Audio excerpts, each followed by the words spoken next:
I think everyone needs a coach. I mean, mentorship and guidance have been incredibly crucial in our development as a company. So I thought I'd introduce you to some amazing coaches as part of this special series of Meet My Business. On today's episode of Meet My Business, the special coaching edition, I have the great privilege to introduce you to Marlene Nunes. She's a master coach at Self and More. Marlene, thank you so much for taking the time to chat today. Hi, Ethan. Thank you very much for inviting me. Awesome. So in today's episode, we're going to be chatting all about Marlene's specific style of coaching, the methodologies that she's been using, and ultimately going to get into a pretty serious topic around what it means to be safe and why safety can really become a sticking point in some relationships. But before we get into that, I'd love to find out a little bit more about your background. How did you get into coaching initially? That's actually a good question. I think we all start off because of our own needs, and it was my own need. I had worked in corporate employment for most of my life, and I was retrenched. It was 11, 12 years ago. And I was in a situation where my husband and I had both, unfortunately, hit a space where we were both now self-employed, and I needed help. And I'd gone through some trauma in my childhood that reoccurred at that moment because it was something that was familiar to me.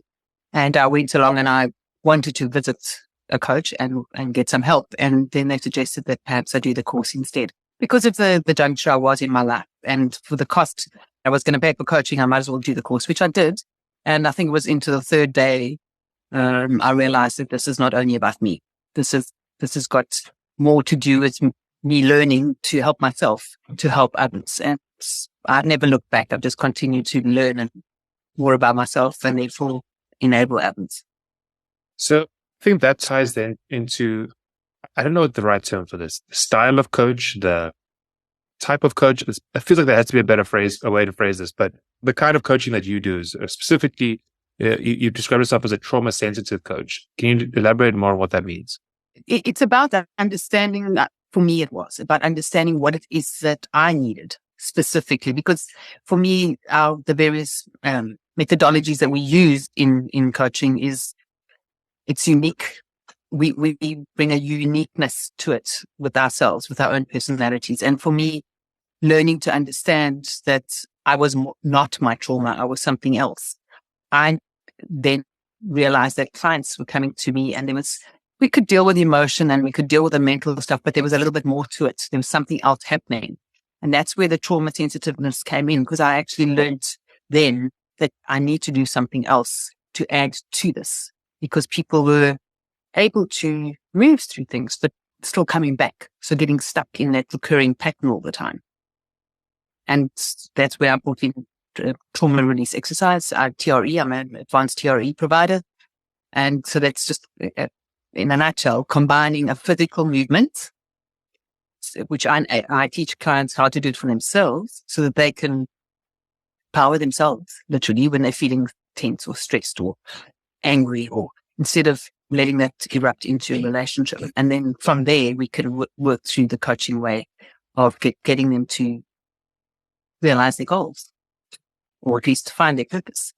Let's dig a little deeper into the trauma release exercise and perhaps some of the other modalities that you employ. So exactly how does the trauma release exercise work? Well, basically, it's a natural neurogenic tremor, which we all know how to do. So maybe I should ask you a question. Have you ever had a car accident or a near car accident or an accident of some kind where you felt your body shaking involuntarily? Yes. Okay. So, all right. That's exactly what it is. It's letting go of what the body's holding on to neurogenically. So we don't actually understand what we're letting go, except it's in that moment.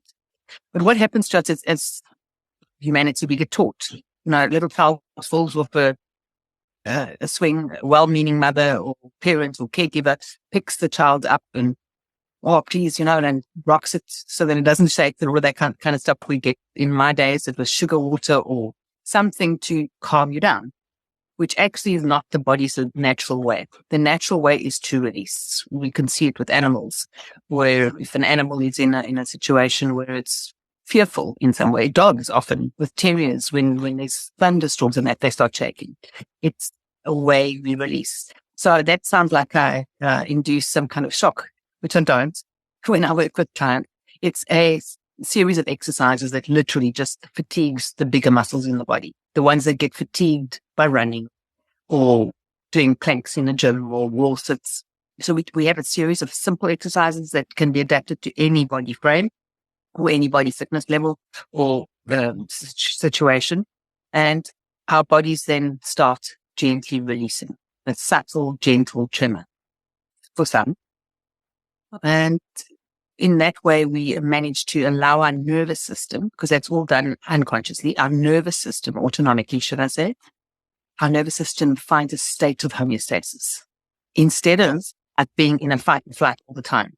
So a lot of us live in stressful environments, right? So stress is good, but sustained stress is what I'm talking about. That's when it becomes a little bit traumatic for the body, because eventually at some point the lid pops open and we, let go and scream and shout and get stuck into addictions because we can't cope with what's going on inside. So TRE is a titration tool. It's like a tap that you open gently, just let out what needs to be let out today. And you are in charge of the tap, not someone else, not circumstance. And the benefit of that for myself, I've been doing it since 2014. For myself, 2015 with clients. Since then, it gives you that opportunity to learn how to respond to your world rather than react in it, which is a very powerful tool to have. So something I'm always fascinated by when I speak to coaches, specifically when I talk about the modalities that they use, is how they actually encountered them in the first place. I mean, usually it's, perhaps through a certain coach or certain program, but it's always interesting to see not just the modalities that the coaches use, but also how it kind of connects in with their own selves. There's usually some kind of link between those two. How did you discover these modalities that you've been employing with your clients? Look, the physical side is natural for me because since my 20s, I was involved in the gym world and Pilates and things like that. So I understood the value of movement. So I think TRE just came as a natural little pocket for me. And then I realized there was something else for it attached to it, that there was an emotional side to it or a therapeutic side. But for me, the coaching happened at the time, as I explained earlier on, when I was retrenched. Then a friend of mine was doing a TRE course and I became her case study. But even in that, something happened and I was overwhelmed and I wasn't coping. And then I understood that I needed to understand a little bit more about the modality for myself. And that's when I did the training. And then from there, I understood that there's more to the coaching side of stuff. So I did quantum energy coaching, which is also a trauma release based modality. So that we become more than our trauma. We learn to forgive ourselves and others.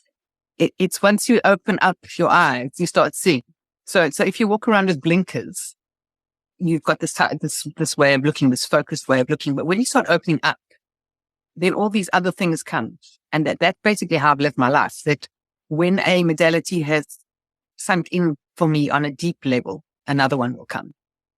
So that may sound like I'm a bit of a course junkie, and maybe I am, but it is about understanding more and more about how the elements of the mental, the physical, the emotional, and I'm going to use the word spiritual, which is our connection to ourselves, our inners, our soul, how that all supports us in our lives.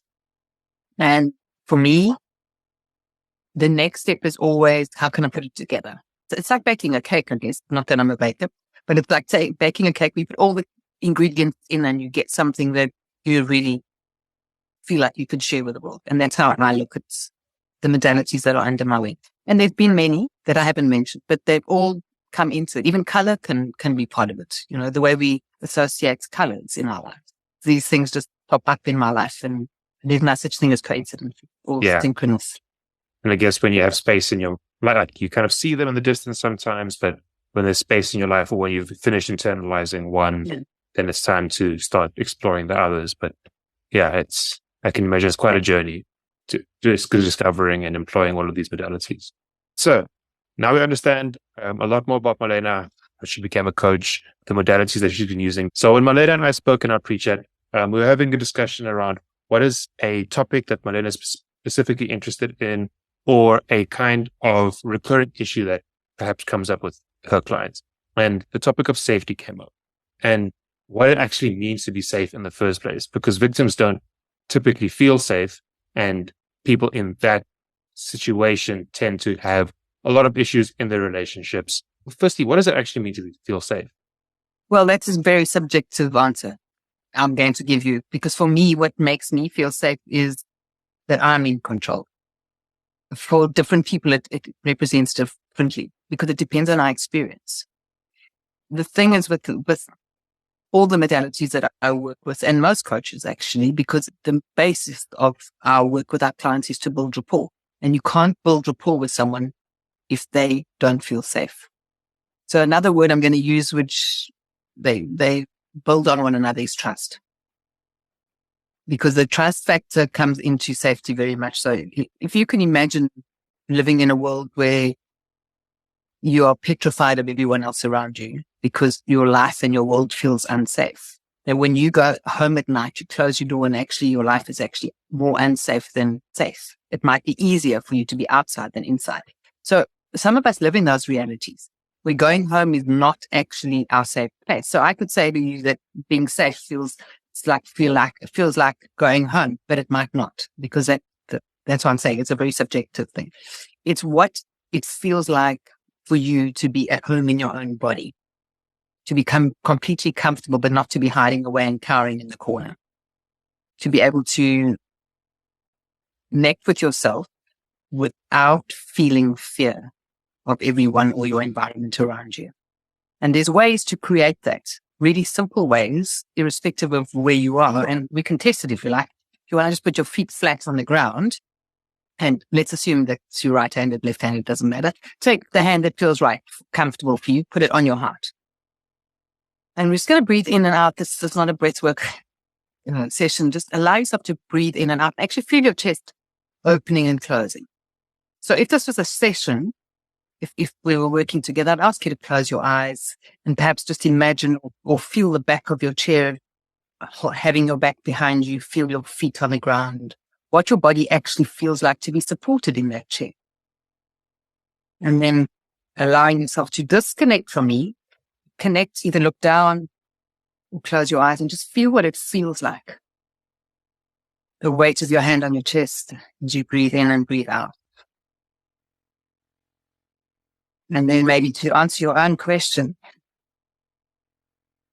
what is the difference between before you put your hand on your chest and now?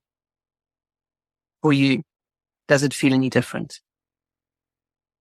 It does feel warm, secure in some way. It feels centered, somewhat in touch with myself more, like literally and figuratively. And that is creating safety. The caveat for the detour is when someone doesn't trust themselves either. So that can be a scary place. And that is where a process like TRE really helps, because you are in control of your own body.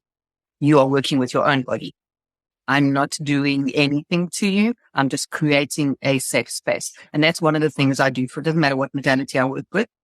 It's connecting with the client where they are at and giving them what they need. So even if that takes 1 or 2 or 3 sessions, just to work out what it is that develops the safety in them.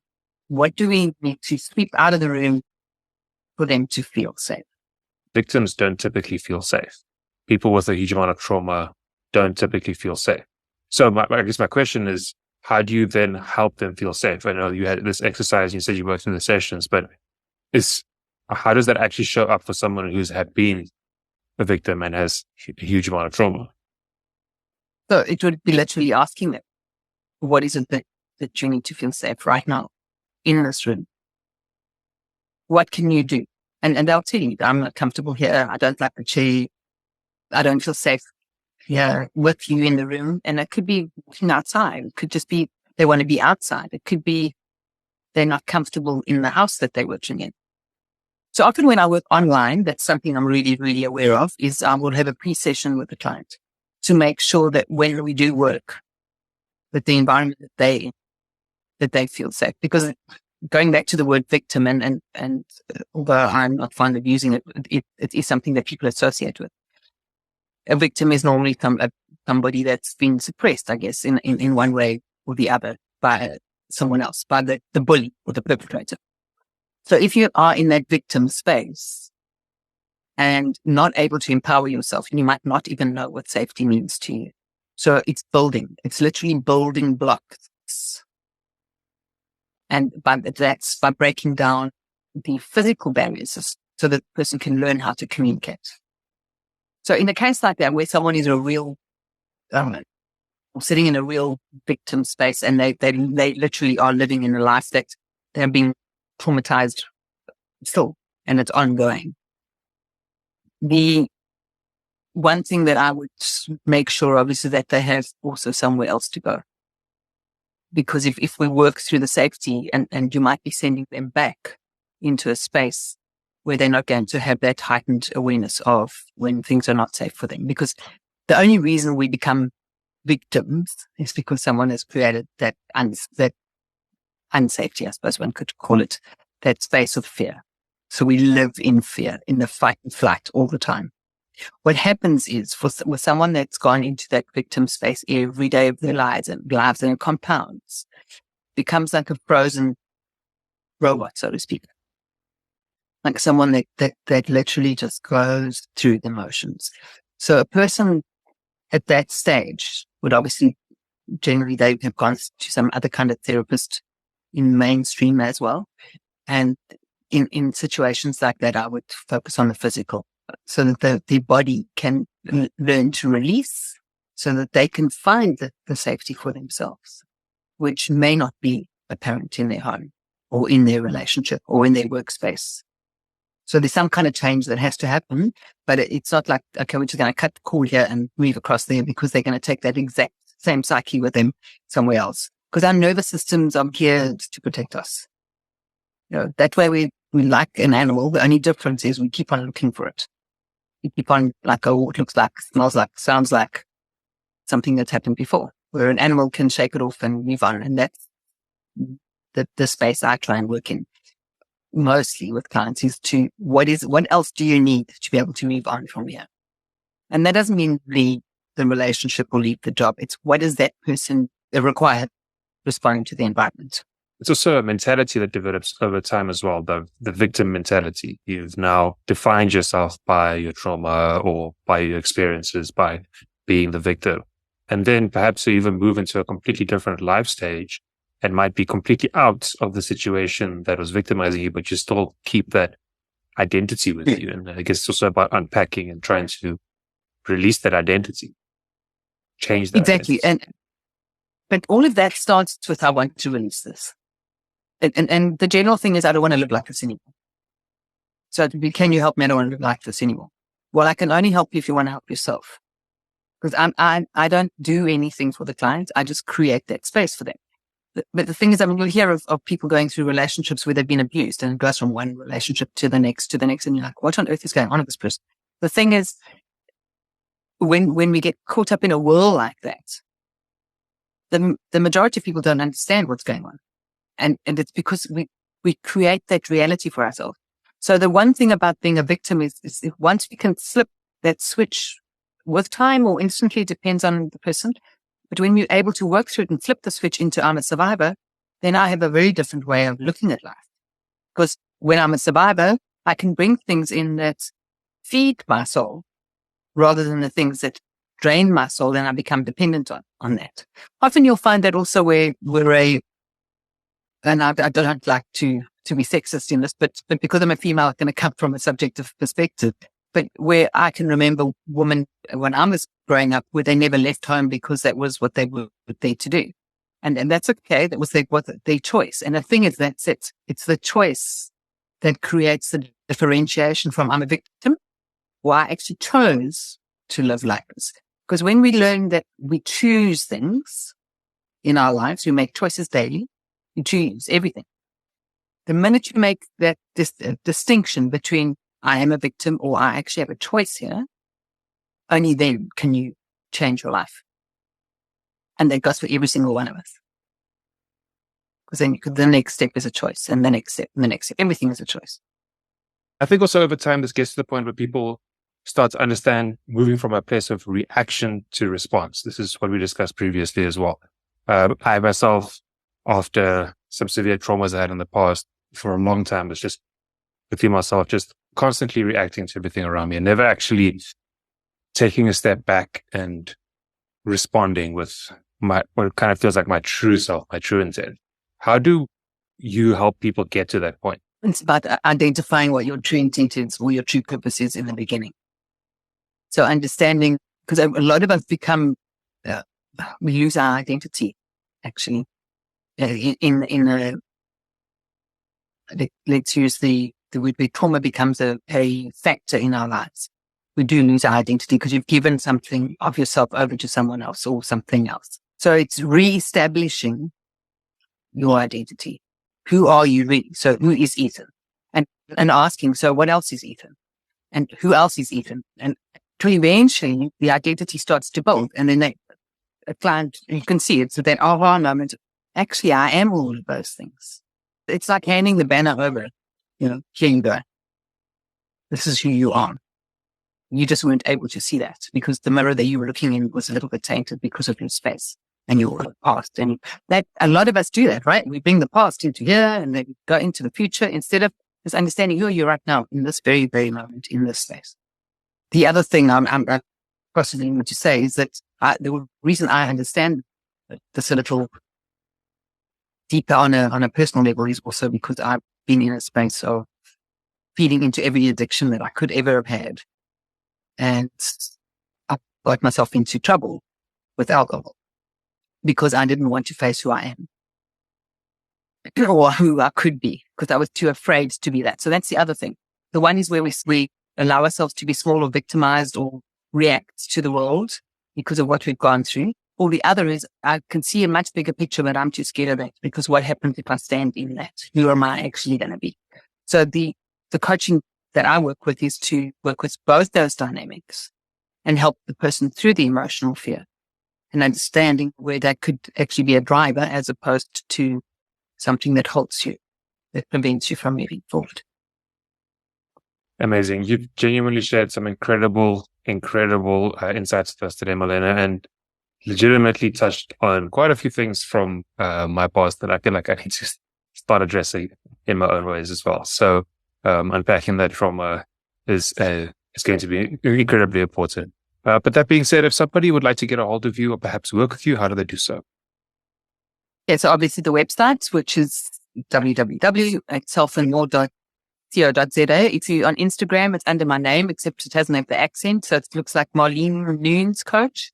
Perfect. And the links for everything will be in the description. If you've been thinking about starting a podcast but don't really know where to start, go to our website, baird.media. That's BAIRD.media. You can find the book, Become a Podmaster, everything you need to know to master the art of podcasting. And you can also sign up to one of our mentorship programs where we help you figure out, develop, and produce your show from start to finish.